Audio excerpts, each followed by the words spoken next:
Hingga suatu malam saat kami sedang asik bermain gitar dan bernyanyi sambil berteriak-teriak, tiba-tiba ada suara seperti orang mengetuk pintu.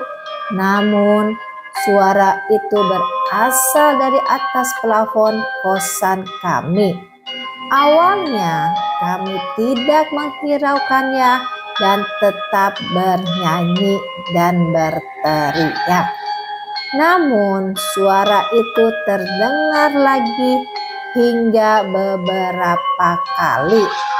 Kami merasa penasaran dan juga takut, namun kami menganggap mungkin itu tikus yang terganggu dengan suara Tio karena suaranya yang paling fales. Kami masih melanjutkan teriakan kami hingga terdengar bunyi yang sama dan lebih keras. Kami menjadi semakin penasaran dan sedikit takut. Akhirnya kami memberanikan diri untuk mengeceknya melalui kamar paling belakang yang tidak ditempati. Karena hanya di situ letak plafon yang bisa dibuka untuk melihat atap. Akhirnya Wahyu yang mengalah karena dia yang paling tua di antara kami. Saat Wahyu melihat ke atas dengan menggunakan senter, dia tidak melihat makhluk apapun. Tetapi dia melihat ada dua kendi tua yang tergantung. Satu kendi terletak di atas ruang tamu tempat kami bernyanyi dan berteriak, dan satu lagi berada di atas kamar mandi. Kami merasa bingung, takut, dan penasaran. Sebenarnya ada apa dengan rumah ini sebelum kami datang ke kos ini? Terima kasih sudah mengklik channel ini dan menontonnya sampai habis. Bersama Erna Sain, kisah horor dan menyeramkan kali ini berasal dari sebut saja Nyong. Waktu itu Nyong dan 4 kawannya masih bersekolah dan kos di Kabupaten Wonosobo. Mereka kos di rumah kosong dan berhantu. Penasaran kisah horornya? Inilah dia, telur. Saat itu tahun 2016, Nyong mulai masuk sekolah menengah kejuruan dan kos di Kabupaten Wonosobo. Nyong menemukan kos yang dekat dengan sekolahnya. Biayanya lumayan murah dan di dalamnya ada 4 kamar dengan 1 kamar mandi. Namun kondisinya sudah mulai rapuh karena termakan oleh usia. Di situ Nyong kos bersama 4 teman barunya, yaitu Erian, Tio, Wahyu, dan Agus. Nyong tidur sendirian di kamar depan. Erian dan Wahyu tidur berdua di kamar tengah yang kebetulan berhadapan dengan kamar Tio dan Agus yang juga tidur satu kamar. Dan ada 1 kamar lagi yang dibiarkan kosong di belakang. Nyong jadikan gudang karena posisinya yang dekat dengan kamar mandi. Mereka mulai bersekolah dan pulang ke kos itu bersama-sama dengan aman dan tidak ada kejadian aneh apapun selama berbulan-bulan. Hingga suatu malam saat mereka sedang asik bermain gitar dan bernyanyi sambil berteriak-teriak, tiba-tiba ada suara seperti orang mengetuk pintu. Namun suara itu berasal dari atas plafon kosan mereka. Awalnya mereka tidak menghiraukannya dan tetap bernyanyi dan berteriak. Namun suara itu terdengar lagi hingga beberapa kali. Mereka merasa penasaran dan juga takut, namun mereka menganggap mungkin itu tikus yang terganggu dengan suara Tio karena suaranya yang paling fales. Mereka masih melanjutkan teriakan mereka hingga terdengar bunyi yang sama dan lebih keras. Mereka menjadi semakin penasaran dan sedikit takut.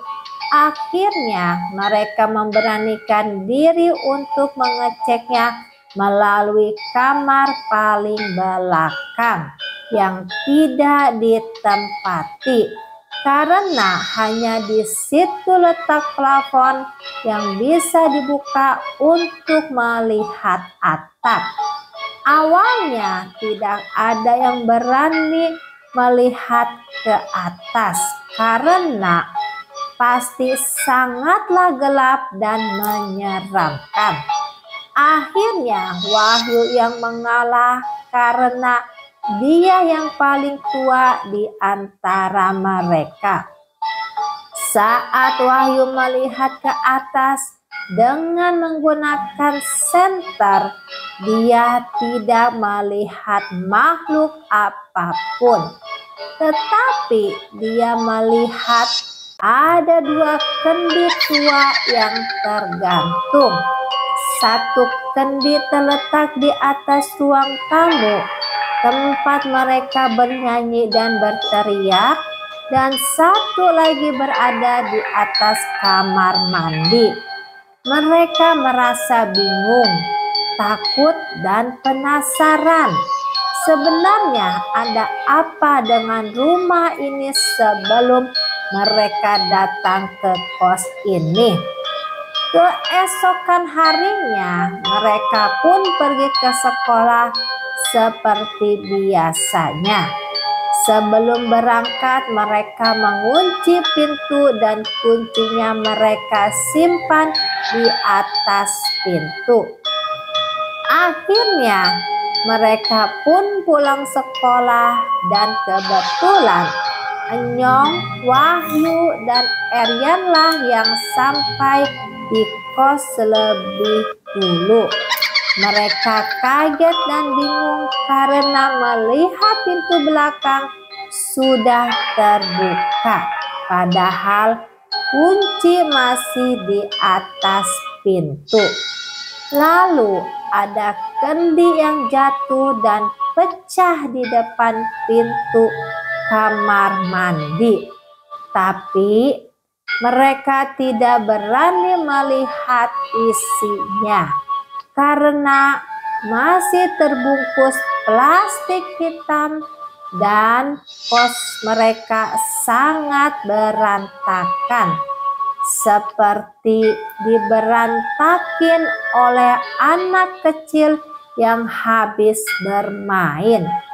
Lalu Wahyu yang segera mengecek ke plafon dan melihat bahwa kendi yang tergantung memang hanya tersisa satu. Tapi bagaimana bisa kendi di atas plafon jatuh dan pecah padahal plafon di atasnya tidak bolong sedikit pun? Apakah ada yang sengaja mengambilnya dan menjatuhkannya di depan pintu. Mereka benar-benar merasa cemas dan takut. Beberapa saat setelah itu, Tio dan Agus juga pulang ke kos. Dan mereka juga bingung dengan apa yang terjadi di kos ini. Lalu mereka pun mulai membereskan kos mereka dan meminta bantuan dari pembantu pemilik kos untuk membersihkan kendi yang pecah. Setelah semuanya beres dan rapi, mereka pun beristirahat. Malam harinya mereka tegang, cemas, dan tidak berani bermain gitar ataupun berteriak lagi karena takut akan terjadi hal yang lebih buruk nantinya. Mereka mulai tertidur dan Enyong sangat nyenyak malam itu. Dan betapa kagetnya ketika Enyong bangun, keempat temannya juga ikut tidur bersamanya. Lalu mereka bangun dan bercerita bahwa mereka diganggu oleh sosok perempuan yang menangis berkali-kali. Sehingga mereka berlari pindah ke kamar Enyong. Anehnya, Enyong tidak mendengar apapun. Padahal kamar Enyong tidak Enyong kunci dan terbuka sedikit. Tetapi Enyong bersyukur karena tidak mendengarnya. Malam demi malam mereka lewati dengan gangguan yang bermacam-macam. Seperti wastafel menyala dengan sendirinya, mendengar anak kecil berlari, lampu kamar tiba-tiba mati sendiri, dan begitu seterusnya. Akhirnya mereka semua menyerah dan memilih untuk pindah kos yang lebih aman dan nyaman.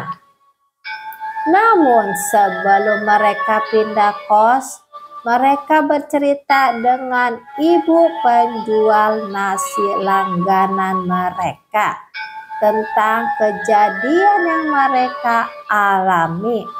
Dan ibu penjual nasi itu bercerita bahwa rumah kos yang mereka tempati sebelumnya sudah lama kosong lebih dari 20 tahun.